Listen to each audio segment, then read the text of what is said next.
everybody hear me okay? Louder? Should I scream? Should I sing? No. Somebody's listening to the show. All right. I will try to speak up, so I'll watch the back if anybody wants me to get louder. Okay. And there's one announcement. They say the tent is running about a half an hour behind schedule, so just to let everybody know that. And I guess I'll get started. And I am StankDawg, as you can see on the board there.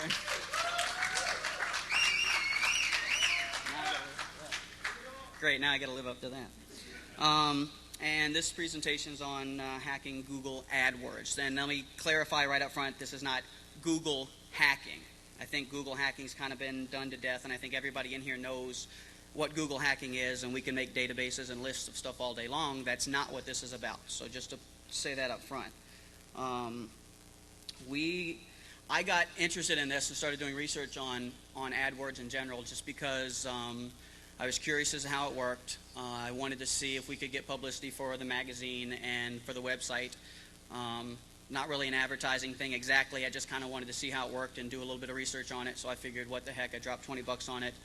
And I kind of, A, I didn't like the way some of the things that it did, and B, they made me mad. So I decided to do a little research, and that's why I'm doing this presentation. So again, it's not Google hacking. And actually, disclaimer, I just put this in because of some recent activities by Google. First of all, I'm going to read these out loud, but you can see them on the screen. I'm not representing Google or Google AdWords in any way, shape, or form. I'm not affiliated with them. I have no association with them whatsoever. This is not condoned or anything by them. I do not have their authorization. The terms Google and Google AdWords are both trademarked of Google Incorporated. Turn this up. Don't you own Google stock? No, I do not. I couldn't afford it. Are you kidding? And yeah, this presentation is just research I did as a user, creating an account, trying some different things, trial and errors. They kept canceling my accounts, and I kept recreating new accounts.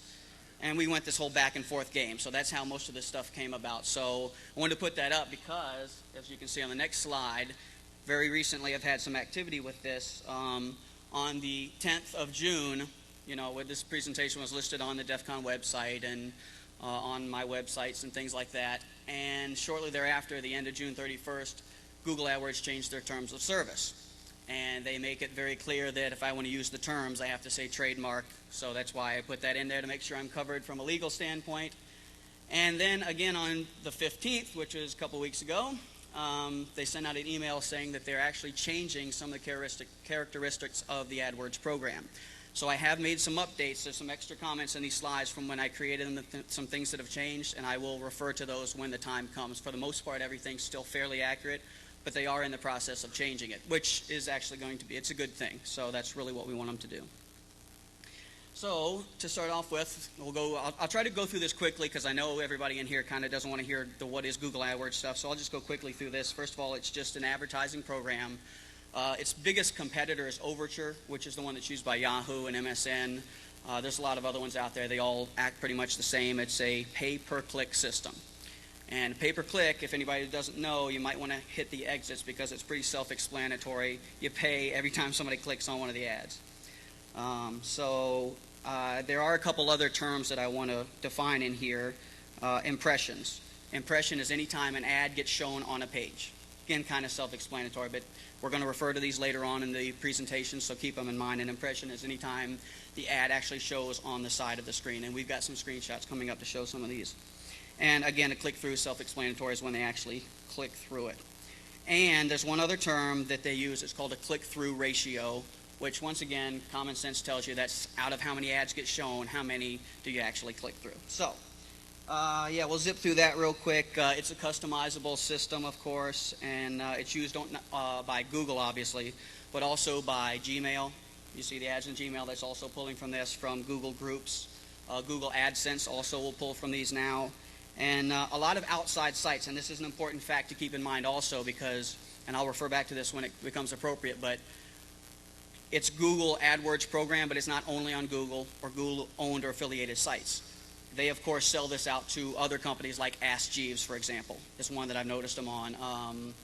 I think maybe CNET, although they change contracts sometimes here to there. So you open up an AdWords account, you can get those ads on anybody who uses the AdWords or AdSense. So your ads will get a lot. It's a pretty big program. It's the biggest. Overture is second, and by a long shot. So how does it work? $20 up front. I figured, $20, that's not a big commitment. I'll drop 20 bones on that. And it's it's basically prepaying to enter the program. You put $20 up front. They're going to take $5 right off the top for an activation fee, just to create the account. Why do you charge an application fee to create an electronic account with nobody's hands involved? I don't know. Have been trying to figure that out from banks for years, why they want to charge me transaction fees for every little thing, but that's a whole nother topic. And the other $15 you get credited towards your account. And what that means exactly is you're going to have that $15, and as you go through it and your money runs out of it, then you can reload the account, prepay it again. And what I mean by going through that money is this is a pay-per-click system, as I mentioned earlier, and it's based on a bidding system. The minimum bid you can put on there is 5 cents at this time. Again, that's one of the things they might be changing soon. But the minimum bid is 5 cents. And for stuff like I'm advertising a hacking site, they don't really...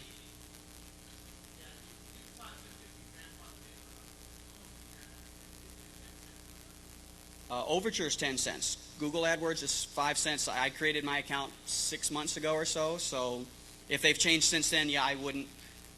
Yeah, I don't know. I don't know if that's the case or not, but... Okay. Let's see. Pay-per-click system, yeah, minimum 5 cents. And for people like me and my small sites, I'm getting keywords like hacking magazine, freaking magazine, radio show, things like that. I'm getting them for the lowest bid. There's no competition for those. All right, binrev.com, binrev.com. Thank you. I'm sure that I'll put that at the very end. I'll keep the flow going for this pretty well. But yeah, for most obscure keywords, it costs you about a nickel or possibly a dime, whatever the case is now, to get your ad out there. That's what you bid, and if somebody clicks through that ad, basically that's what you'll pay in this scenario. Now, other keywords. Obviously, it's a different story. It's kind of an auction where the highest bidder gets the highest placement on the website. So when you see, and I'm sure, anybody here hasn't used Google? Nobody? Okay. On the right-hand side, of course. And the other thing that's funny about this is you get so you don't even notice the ads anymore. You just block them out anyway. So that's a whole nother topic. But on the right-hand side, you'll get those ads, or even at the top, the sponsored links. And again, on other sites, they could be placed anywhere on the page. You've seen, ads by Google, sponsored by Google, stuff like that. So they can be in any form, but for the most part, it's the same bidding system no matter what. And now, again, for my words, it's like a nickel or less, and I'm like the only ad usually for the most part, a couple, maybe 2 or 3 others. And actually, you'll see some pretty funny. This is going to be a pretty lighthearted presentation, by the way. There's going to be some funny stuff coming up, so I hope everybody's not in too much of a serious mood. I found this interesting. Maybe this is just a trivia, kind of a side note, but you know what some of the keywords that get the highest bid are all relating to? Well, no, so I would have thought porn too. That's the first thing I thought too, but actually it's not so much. It's anything legal. Things like class action lawsuit, the phrase slip and fall, things like that are always pretty consistently high. And the highest one, yes, is mesothelioma right there. Mesothelioma, which I had to look up because I had no clue what it was, is actually a form of cancer that comes from asbestos. So it's still related to the lawyers. They're chasing the ambulance trying to get these class action suits. And they're bidding upwards of $40, sometimes higher, it fluctuates, for every click-through on one of these ads. $40 to click through on that, because if they make a multi-million-dollar lawsuit, obviously it becomes worth their while. So, and a couple of the other ones are, which also surprised me, is web hosting, search engine optimization, things like that. They also get consistently high bids as well. Considering there's a lot of markup there, I guess they have some freedom with that. And what else? There is a maximum daily spending value that you can set. You can tell how much that, like say you put $40 on your ad and you only want one a day, you can only afford one, you can put a limit of $40. Once that click-through is gone, it'll never show up for another 24 hours. So for my nickel ones, you click on those for a long time, it's not really going to cost me all that much. But for the record, if anybody wants to be a smart ass, I do have a limit on there. So I know some of you. And let's see. Obviously, higher bid, the more you bid on it, it's going to put you higher in the ranking, so that kind of makes common sense. And it also calculates how much you bid with how successful your ad is or how many click-throughs. If you have a higher click-through ratio but paid a little less, it'll kind of play around with that a little bit. And let's see, that's about it. If you go on to the next one, I'll talk about a little bit about how the campaign system works. Basically, campaigns are just a logical breakdown, just to kind of help you if you have multiple different topics. You might want to create a different campaign for each one of those topics. And again, I'm going to go through this really quickly because this is all, unless you're actually going to make one of these. And this presentation is, I hope there's some people out there that actually maybe want to do this and want to learn how to better use the Google AdWords system. There are companies out there that charge hundreds and thousands of dollars to give you lessons on how to optimize your ads and stuff like that. I'm going to give you some tips on here, free, and this will be downloadable and everywhere you can get your hands on this, that they're charging hundreds and hundreds of dollars for, and I've got some that I've never seen addressed by some of them before. So if you're actually considering coming here for some useful information, hopefully I'll have that some in here as well as some fun stuff and some questionable stuff, but I'll leave that for later. Let's see. So, and within the different campaigns, you can create different ad groups. Like for a campaign, I think of it like if you're a webmaster or a web hosting company and you're offering that service for your clients, you'll create a campaign for client A, a campaign for client B and C, logical breakdown of your different clients. With the ad groups, the best example I could think of is you have a car company, you sell new and used cars. Well, your ads for each one of those is going to be different keywords. You don't want, if somebody types in used cars, you don't want to show them an ad for new cars. It makes common sense. So that's where you break down and make a different ad group for each one. And again, for my site, I have a different one for radio, a different one for magazine, a different one for, a few different keywords, and I show a different ad based on those keywords. So that's basically how it works. And I do have one update here. It's one of the things I mentioned they've changed since the 15th. They actually have added something called site-targeted ads now. Early on when I was testing, you could do a little bit of Google hacking. I said I wasn't going to refer to that. I lied.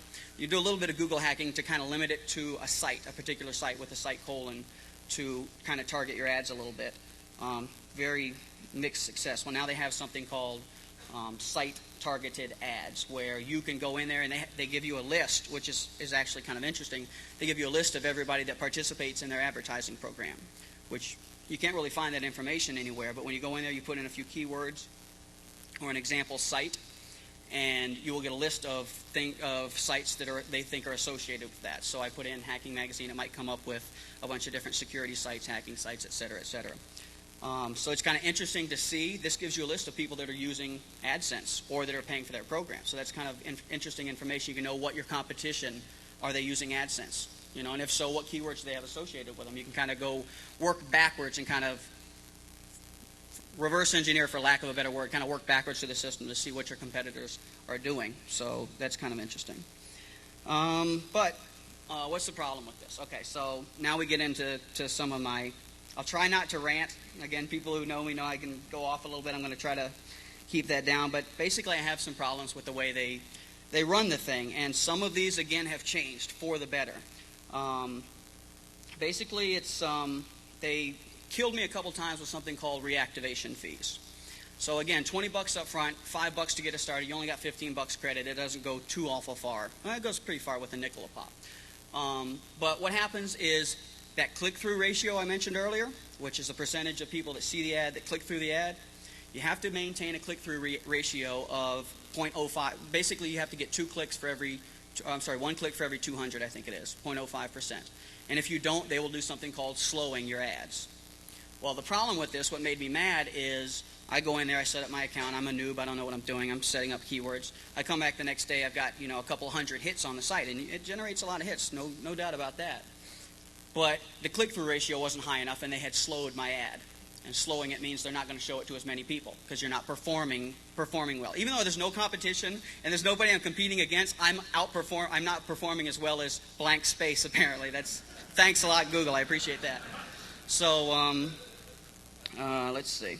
I went in, recreated there's a little thing in there that says to reactivate the word. If it happens 3 times, they charge you a $5 fee.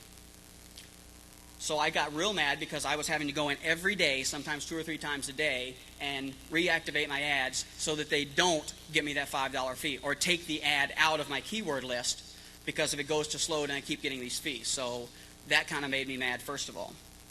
The second thing is, and then this is an update they've made, they're kind of changing that system. They announced that they're going to go away from the whole slowing thing. And this just happened again. Email went out, I think on the 15th I got it, saying that they're going to get rid of these slowing accounts, and they're going to something called a quality score. What that is, we don't know yet. They haven't really implemented it exactly. It's coming soon, whatever that means, probably today at 4 o'clock after I'm done with this, maybe. So I don't know what defines a quality score. So hopefully we'll find that out soon. So that is something that has changed since this, so be aware of that. The other problem is, and this is, I'll try to stay calm with this, but basically their terms of service. Now, I'm not naive. I didn't just fall off the turnip truck. I know every site has no hacking or cracking rules in it. We all know that, you know. It's not such a big deal. But the problem with Google, and I'll read you the exact quote. Let's see. We have Google AdWords ad policy in order to maintain the quality of advertising we display and encourage users to continually click on ads and increase advertisers' return on investment. Our goal is to make the information-seeking process more efficient and relevant and to protect both our advertisers and users in a fair advertising environment. As a result, we cannot promote ads or ads for websites that promote, quote, hacking and cracking. As noted in our advertising terms and conditions, Google reserves the right to exercise editorial discretion when it comes to the advertising we accept on our site. Again, standard, we know that kind of happens. But I guess maybe we hold Google to a kind of a higher standard because Google seems to be, they kind of act hacker-friendly, not directly, but I think everybody kind of knows what I mean. There's so much you can do and it's so flexible, and they seem to provide APIs and a lot of code and stuff, so you kind of think of that. But the bigger problem I had is the fact, when I did this hacking or cracking, they put that in quotes together. Like there's not a difference between hacking and cracking. They put them together as though they're one synonymous term. And I have a problem with that. I always have had a problem with that. They're two different things.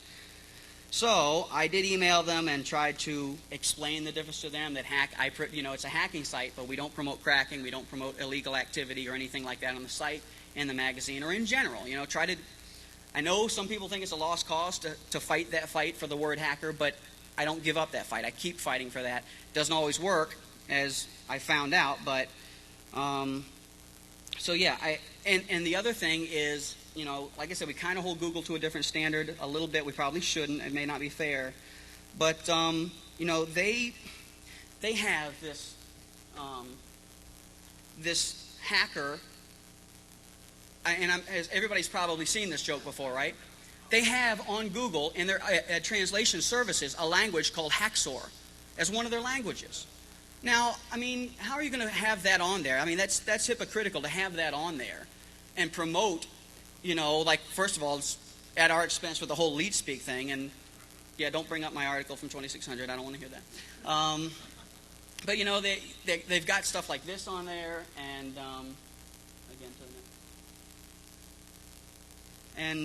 it's not just that. It's just the hypocrisy in general of Google that I've found I've had kind of a problem with. Another thing that they do on Google is, most of you probably know you can do define : you can find definitions on Google from different dictionaries, Wikipedia, stuff like that. You do a define of hacking on Google, and it brings up all these definitions, and they're mostly pretty accurate. So if you go to Google and define hacker, Google gives you proper information. They have this Haxor translation service on there. So, they're talking all this stuff. They've got the summer of code with this whole open source. We invented open source, for God's sakes, That's why they kind of come across like we're one of you. Well, they're not exactly.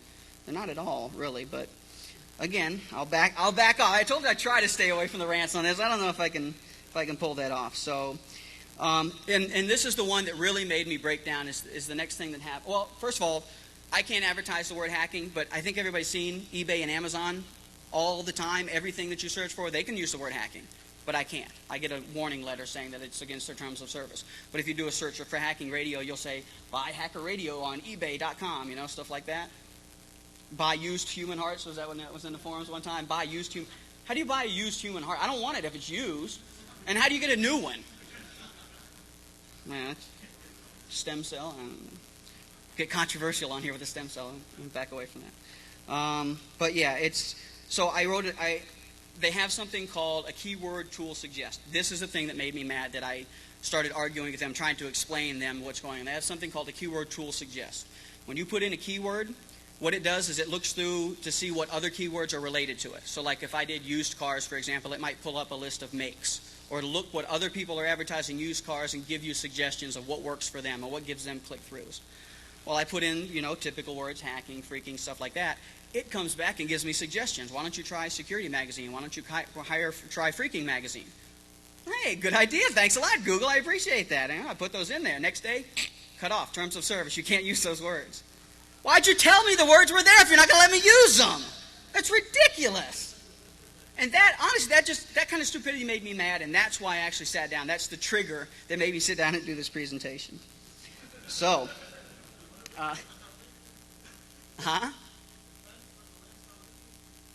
Well, they say you cannot contain it in the ad or link to sites that promote illegal activity. Again, I don't promote illegal activity, so I promote hacking. Hacking is not necessarily illegal. And maybe we'll talk about that after the presentation. I definitely would be glad to go into a conversation about that. So anyway, enough with the hypocrisy and the ranting and stuff. Let me move on to the tech stuff. What's our... One second. The DEFCON staff wants you guys to know that there's going to be a spot the Fed in Parthenon in 5 minutes. That's all. There's going to be a spot the Fed in Parthenon in 5 minutes. So that's all. All right, so now let's get on with some of the tech stuff, some of the fun stuff. Enough with the ranting. Well, actually, real quickly, what you can do about it is you can reactivate your ads instantly. You can put your first of all, ads are put into rotation immediately. That's an interesting thing to know. Any one of you can go create an account, create an ad, bam, it's going to be placed up within a couple minutes. So that's very important to notice. You can get an ad up there, and it'll stay up until they find it. So you can get ads up pretty quickly. I suspect they're going to shut that down very, very quickly.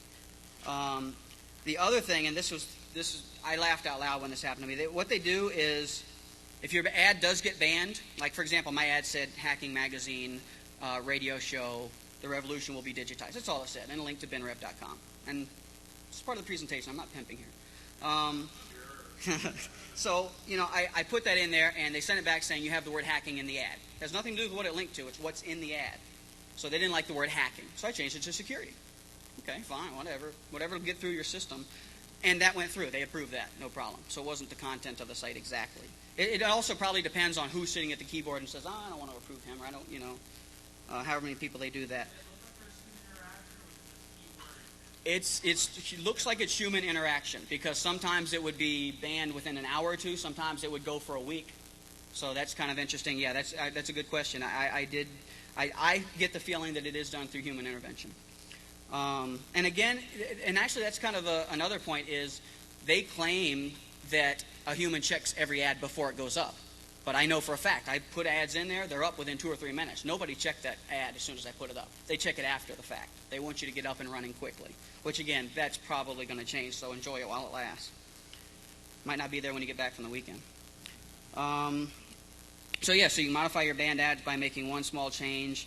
And then this is really funny, and I'll give you the story of what happened to me.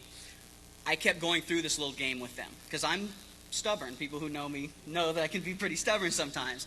So we went through this back and forth game where I changed it to security. Okay, and they approved it and went through the next day. All right, well, being the little butt that I am, watch my language, I went back in there and changed it back to hacking. And it went through for 2 or 3 days, and then it got turned down again. So I changed it back to security, no problem. I went back and changed it back to hacking again. We went playing through this game once in a while. And not only that, but the individual keywords within that's the text of the ad itself. The individual keywords, they would go through once in a while. Every time they can't ban the ad, they'd go ban a couple of the keywords. So like they'd leave security working, but they take out hacking or freaking or something like that. All right, we want to play that game. We can play that game. So I went in there, you delete those keywords out of there. When you try to add them back, it still says disable. They disable the individual keywords. It blew my mind that this actually worked. If you delete the individual keywords and try to add them back, it doesn't work. But what you can do is go in there, select all of your keywords. They only ban 2 of them, it doesn't matter. Select all 15 of them, copy and paste them, put them over into a text file. Delete it, save it with no keywords. Copy and paste it back in there, put those same 15 keywords back, you're up and running. I swear, I couldn't make that up. I could not make that up. You put them back in there, you're back up and running, every keyword. They did that to me one time after this cat and mouse game. They banned my ad. They banned every individual keyword that I had created. I copied and pasted them all out, deleted the ad, recreated the ad, copied and pasted them all back in, back up and running within seconds. So that is something else I assume they will probably take out. And I'll get some questions if I have time towards the end, because I want to make sure I cover everything here.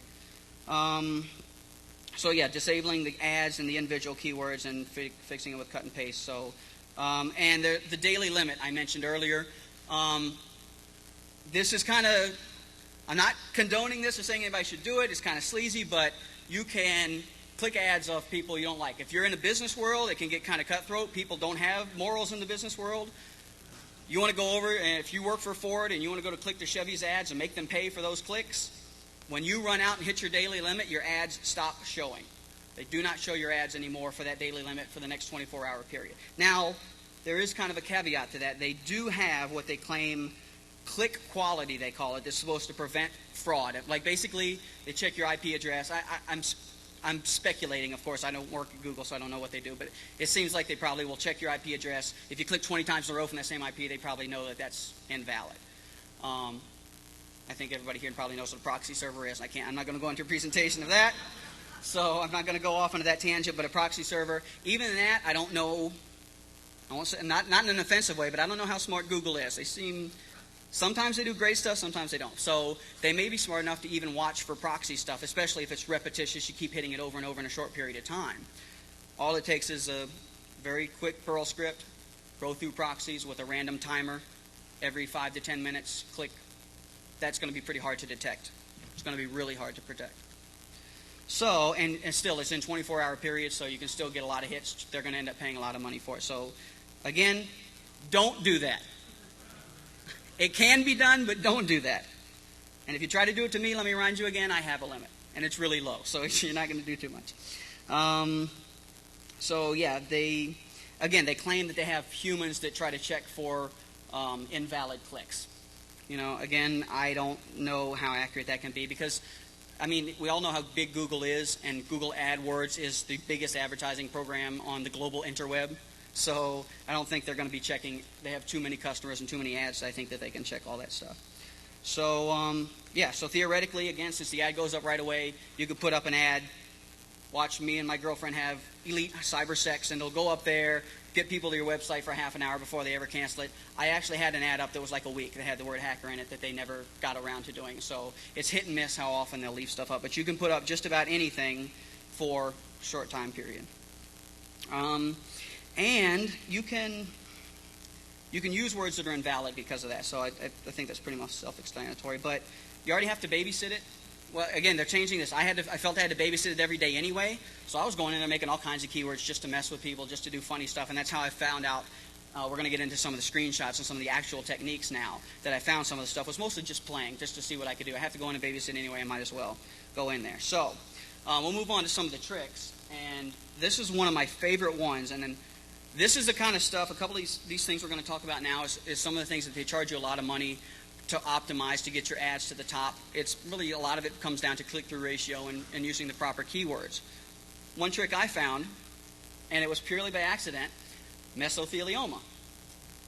Can somebody spell mesothelioma for me? Start a spelling bee. I couldn't spell mesothelioma, so I put it in there because I wanted to see what the actual top bid was at that time. I just wanted to see if it really was $40, you know. And it was $40.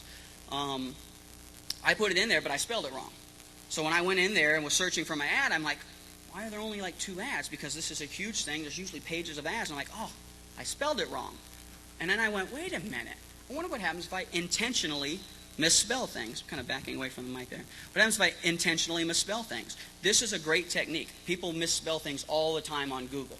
And you know when you do this, Google at the top says, did you mean to say mesothelioma with the proper spelling? Doesn't matter. It's too late. The ad has been delivered at that point.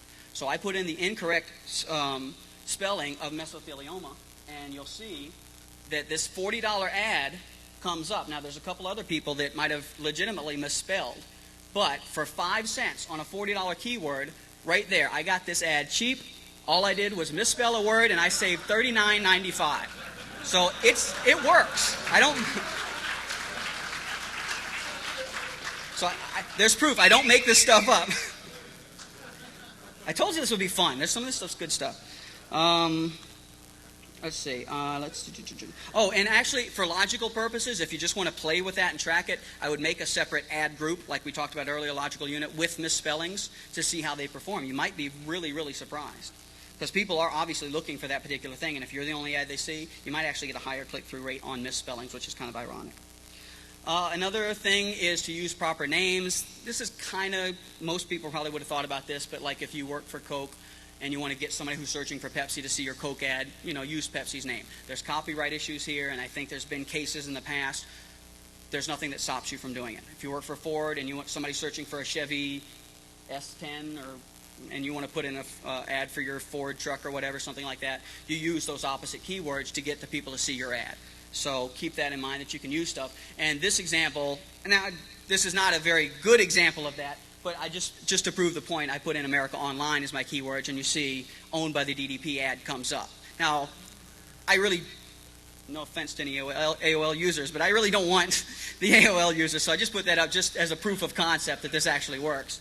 Again, no offense if you, but just to prove that it works. And I actually noticed this in the hotel room night before last, and I found this funny. I hope you guys too.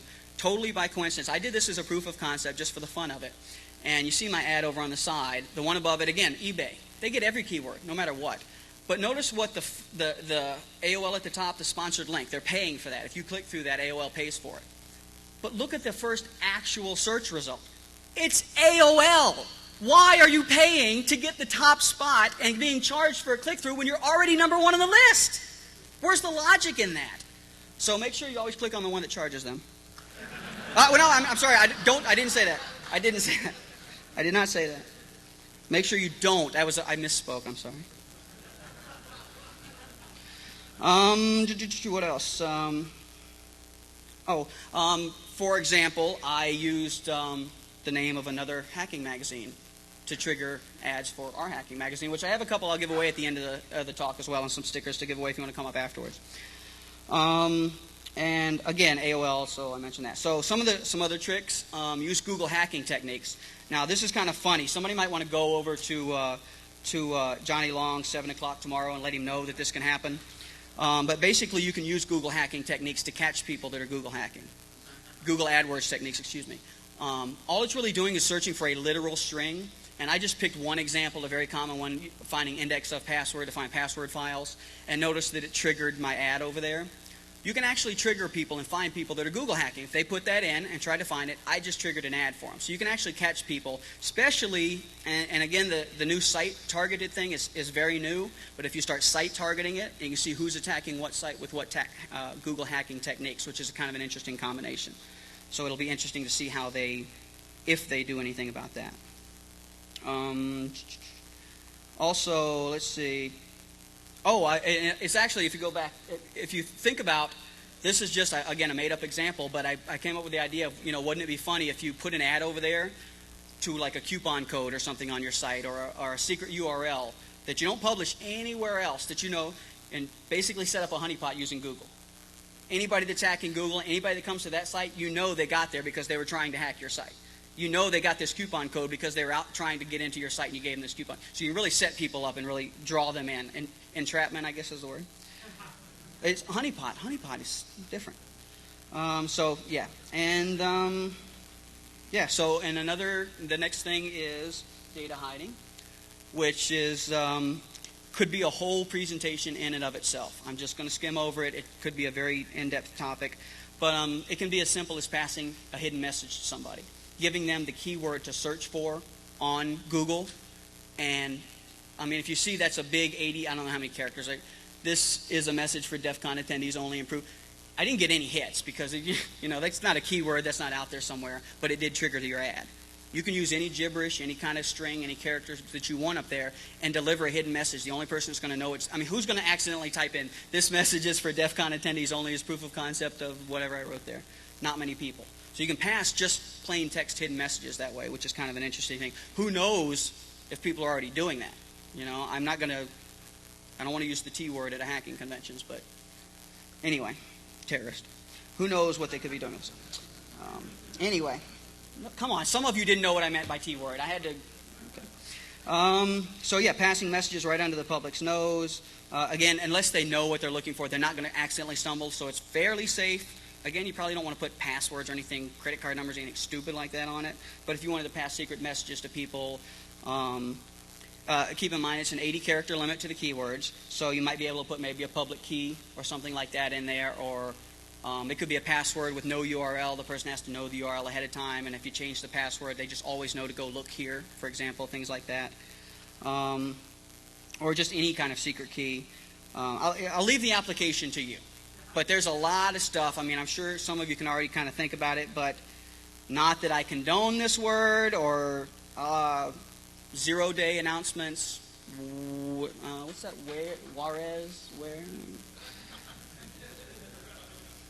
I'm just saying it could be done. Once again, don't do that. Just saying it's possible. So, and yes, if anybody wants to memorize that real quick before we go on to the next slide, there is a hidden message on that URL, just for you all. Again, data hiding. You can't talk about data hiding really without steganography. That, again, like I said earlier, whole presentations could be done on that. But basically, I'll just read the Wikipedia definition, and I think everybody, a lot of you already know it, and I don't want to talk down to people, but it basically, according to Wikipedia, steganography is the art and science of writing hidden messages in such a way that no one apart from the intended recipient knows of the existence of the message. Generally, when people think steganography, they think hiding stuff in an image or a graphic. That's not necessarily the case. I just want to throw that out there. It can be hidden in text, hidden in images, hidden in music files, deals with least significant bits and how you can take advantage. But again, that's a whole nother topic. So just the simple fact that these, as far as you know, those are images. As far as Google knows, those are images. But they're not just images. I actually did hide them in there. Yes, they're on Google. Yes, Google accepted them. They do not know that there's hidden messages that I've used steganography. How could they? Because I actually can password protect the information inside of it as well. And this is a tool called Puff 1.01. There's tons of steganography tools out there you can try. This one was quick and easy. I grabbed it and allowed me to password protect it.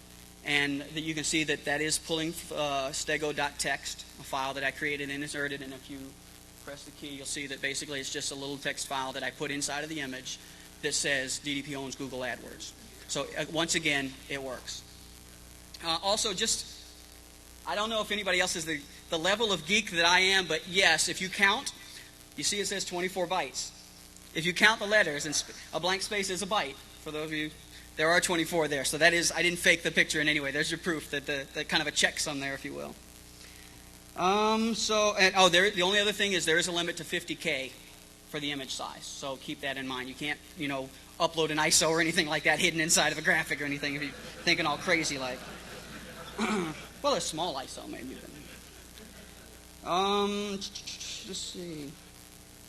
Yeah, and again, I just put in text. You could actually put another image in. You could put in any binary file. You can put in a URL to a hidden site once again. Maybe put the URL to your hidden site using steganography into an image, and then the password using that other hidden keyword. And all you got to do is email the person with those two things. They know to Google for the two of them. They know how to pull them out. You can absolutely, without a doubt, pass all kinds of hidden information through Google, the biggest site, again, on the entire global interweb. You can pass stuff under the entire public's nose, millions and billions of people, and they'll never see it. It's really, really kind of scary. It's really, again, application of that, I'll leave to your imagination. This is probably my favorite slide. This one made me laugh once again. Misleading people. Misleading people. DEFCON official site. You see the ad that I put there? Don't tackle me or anything. It's just a joke. Don't send security up here after me or anything.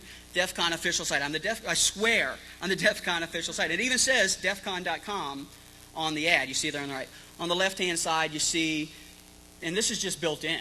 They just give you this. This is not like a big hack. They give you this, the display URL and the destination URL. And you see the one string I have, DEFCON official site. And when you click on it, it doesn't take you to DEFCON. It takes you to StankDawg.com. So this example is funny. I think everybody in here also knows what the word phishing is. How dangerous would this be to somebody who wants to go fishing on Google? I could have easily made, and again, this proves that it's a joke. Keep security back. This proves that it's a joke, but it could have I could very easily have ripped DEFCON's page, put it up here. People wouldn't notice the URL actually says StankDawg.com or DEFCON with 2Ns.org if I registered something close to it or something like that. Made it look exactly the same. But when you submit to buy, DEFCON doesn't sell anything, so this is a bad example, but I could put, I don't know, Citibank, yes, and prompt them for their credit card number, password, just any site that sells anything, have them click through, buy something, I get all that information. It really is incredibly dangerous. The potential for fraud for this is horrible, and this is something that I hope Google, I don't know what there's something they can do about it. They can not give that option. This is something that Google really absolutely needs to address because this could be devastating to a lot of people. Because everybody in this room, everybody in this room wouldn't fall for phishing emails. I'm sure nobody's ever fallen for one of those. But a lot of people do. And if they fall for the emails with the misspellings and the all caps letters and they're sending money, they're going to fall for this. I mean, come on. This is even more effective because they trust Google. So actually that trust is working against them. So, so credit card stolen, our email system's undergoing maintenance, please enter your password. Again, possibilities of that are endless. And again, you're fishing on the largest pond on the global interweb. So, that's really about it. My final parting shot at Google because of this was, never piss off a hacker. Really. And that's what they did. I felt kind of offended. I tried to talk to them like adults. They kept... this is my pet peeve. Don't keep pasting the same terms of service back to me every time. I got it the first time. I'm trying to explain to you that I don't exactly fall into hacking and cracking. You need to check this out, Mr. Dog, because this is our terms of service. I got it the first time. Don't send it to me again. Will you please, do you realize that you do this, this, and this? And eBay's allowed to use it. Please note our terms of service, section 3, part. I saw it the first 3 times. Stop sending it. So... made me mad. Never piss off a hacker. You can see, and I've already basically talked about this, but this is a step through. There's the ad that you create. There's the actual keywords. You put it in quotes. You can use Google hacking techniques, by the way. I don't know if I mentioned that earlier. Putting things in quotes, using plus-minus signs. If you don't want, like, for example, 2600 magazine. I don't want 2600, Atari 2600 hits, people getting my hits, because then that lowers my click-through ratio. You put a minus in front of the 2600, or put a minus in front of games, or minus in front of Atari to eliminate those. You can use Google hacking techniques in this, so keep that in mind. That's very handy, and that's how you, for those of you who are thinking about this from a business standpoint, use negative keywords, and you can isolate and start targeting your hits and increase your click-through ratio. So that's a good thing to keep in mind. So yeah, that's the ad itself, and these next couple slides go pretty self-explanatory. When I search for Google really sucks, if you see the logo there, you know what day. If somebody wants to do some research, that I took the screenshot too. And basically, up comes the ad. So, this is me being silly. It's kind of a fun presentation. It just says Google owns, DDP owns AdWords or whatever I put. I don't even remember. But not only is this instantly embarrassing for Google, but it could be for anybody. And I'll refer back to, I'm sure a lot of people here remember, maybe a lot of people here remember the FordSucks.com controversy and stuff like that. This is the new way to protest. This is how you're going to be able to go out there and put fill in the blank sucks and put an ad that you're going to see to millions and millions of people. Put a minimum daily limit on it of a nickel so that nobody will click through it or whatever, so you don't get charged for it. But you can put that protest up and get a lot more people seeing your site than you would if you just registered the site. And put it out there. So this is really the new way to protest.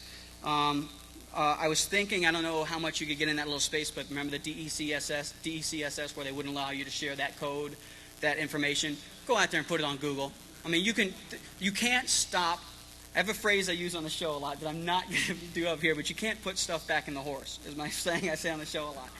Once it's out there, and you can use Google to get it everywhere. I mean, this huge search engine, take advantage of stuff like, I can say that. That's safe, right? Take advantage of Google for what they give you. There's nothing wrong with saying that, just not in a negative way. So, oh yeah, and this is actually, I added this kind of at the last minute. I was thinking about this too. Earlier I mentioned you could use keywords from your competitor to put ads, to draw people away from that topic. You can draw them away from that topic. Well, now with this new site targeted, and because I haven't had time to play with this yet, unfortunately, with this new site targeted stuff, you can actually target that site with that ad. So if Coke.com uses ads provided by Google, which they probably don't. Well, I don't know, they might. If they did, I can start giving them ads as from the company Pepsi or any other, again, made up example, but pick whatever your competitor is of your company, wherever you work, and you want to advertising company and you want to get ads from the other person and they use AdWords, site target your ads over to their site, try to pull people away. We are cheaper than these guys. Come to us, and give them the URL. So that's kind of a dangerous thing as well. Or this site is fake. Don't give them your information. You could be real mean about the whole thing. Give them a link to the Goatsy guy. Somebody mentioned that. I'm hoping to make it through the weekend without seeing that. Please, somebody help me, please. Or the weightlifter. Yeah, score. So anyway, that's pretty much it. Just some parting ideas again that the ad can actually carry more information, whether it's a URL, whether it's steganography I talked about earlier. This is something interesting I just found on July 4th. Makes sense. At the top on special holidays, you can click on that link, and like for July 4th, I think it was, I have it written down, it is Independence Day 2005. When you click on the image, a lot of people click on that. If you own a fireworks company, put that as your keyword on that one day. Everybody clicks on that, it's going to get your ad on there. You sell American flags or something like that on a patriotic day. You're having a big Easter sale or something like that. Whatever the keyword that Google uses for that day, you're going to have a 24-hour huge traffic that you're going to drive people in. That's probably something that larger businesses would take advantage of because they want to get as much publicity as they can for it. But that's another kind of interesting technique. It wouldn't make sense for me to do that again for my magazine on that. I'm going to get a bunch of hits of people who aren't interested in it. But if you own a big store like Amazon and they wanted to draw people in, that would be a good technique for them to use. So make some mad money that way. And Google offers ads in text or images, like I said earlier, for the steganography. And also one last little thing, and this is kind of going into AdSense, which is not what this is about, but because they're related, I just want to mention that your ads are targeted to whatever the topic of your site is, whatever keywords are used for it. So if you wanted to theoretically, you can make a page on mesothelioma, write an article about it, keywords with it, and then put Google AdSense on it. And it's going to get hit by Google, and if somebody clicks through it, you're going to get a percentage of that $40 when they click through. You can get as high as 50 or even higher percentage. You can make $20. And it's very, very sleazy right there. I definitely don't want to do that. I really don't want you guys to do that, but I thought that was interesting enough to mention. You can make, at least not for mesothelioma. That's something serious that people really might be looking for help, so I'd hate to see somebody take advantage of that. But if you wanted to make it for some site you wanted to protest or some site you really had issues with or something like that, I guess it's all going to be hurting somebody somehow, but I'll just back away from that topic. But you can see what I'm talking about. You can make them click through your site, make it whatever topic, and you can get the money back from that. And I'll just leave this as an open-ended, what if you put your own ads on a friend's site and they click through it or wrote that script we talked about that automatically clicks through and pays you every time they click through. The potential is there for abuse of that as well. So that's it. You can game AdSense by using AdWords as I just described, and that's it for me. I don't know. I don't know if we have enough time for questions or 5 minutes. If anybody does, I have a couple of people have questions. Before I go, if I may, thank you. Before y'all take out, I do want to send some thanks. Of course, thanks to the DDP. All these guys have helped me do a lot of this research.